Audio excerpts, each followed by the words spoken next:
Welcome to Low-Key PD. In this tutorial, we're going to explore how to show comments that have been made on your Google slide decks.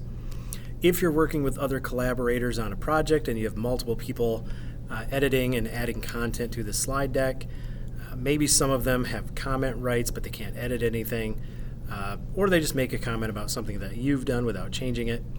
If you go to View, make sure that Show Comments is down here, and just if it's unchecked, make sure just click on it and check it. And now I see a comment here. Oh, this slide has a lot of theirs on it. Yes, it does. So I can see comments if I want to read them and find out who has been commenting and what they're saying.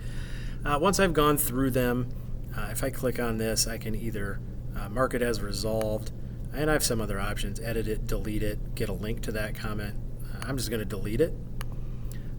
But that's how you can show comments for slides that have other collaborators on it who may have made comments on the contents of the slide deck or the design or whatever. It's generally not turned on by default.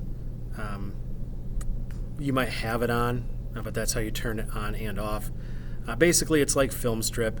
If you click it on, it'll be there. If you click it off, it won't be there. You're basically just toggling it from view or not from view. And that's pretty much it.